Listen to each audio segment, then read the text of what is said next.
সকালবেলা ঘুম থেকে উঠে বরের জন্য রান্না বান্না করে তারপরে আমি এসেছিলাম, আমার কিছু টেস্ট ছিল সেখানে। আমি জানি উনি অফিস যাবে। এইবার আমি এসেছি, আমাকে 8:30টায় আসতে বলা হয়েছে। আমি এসে বসে আছি, বললো যে ডক্টর আসবে 9:30। ভালো কথা, আমি বসে আছি। ও মা, তারপরে 9টার সময় ফোন করেছে। 9টা না, কটায় ফোন করলে? ওরকমই 9:15-20 ওরকম ফোন করেছে। ফোন করে জিজ্ঞেস করছি তুমি কোথায়?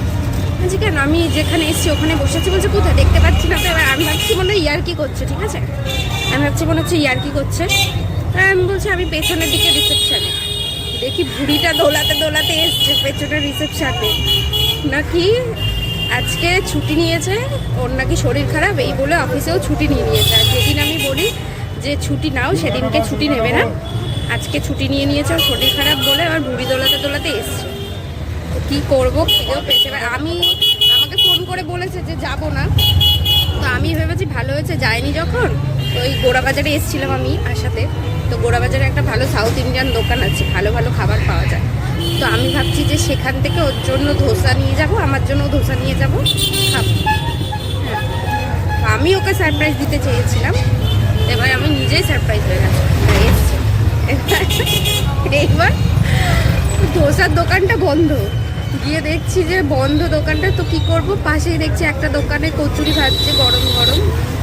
তো আমি গরম গরম 4টে কড়াইশুটির কচুরি খেয়ে নিলাম। তো আমি তো কচুরি খেয়ে নিয়েছি, এবার উনি এখন কি খাবে, এখন ওনার জন্য পরোটা কিনতে যেতে হবে। এখন আমরা টোটো করে যাচ্ছি দুর্গানগরে, ওখান থেকে পরোটা কিনবো, তারপরে বাড়িতে যাব। আমি আবার কচুরি খেয়ে জিলিপিও নিয়ে নিয়েছি, বাড়িতে গিয়ে একসাথে জিলিপি খাবো। না না, একসাথেই যাবো। না জিলিপি যাবো, এই হচ্ছে ব্যাপার। সকাল সকাল মানে সকাল সকাল আমি খালি পেটে এসেছিলাম টেস্ট করতে। সকাল সকাল আমি 4টে কড়াইশুটির কচুরি খেয়ে নিয়েছি। জানি না সারাদিন আমার কি হবে, পেট ঠিক থাকবে কিনা আমি জানি না, দেখা যাক কি হয়।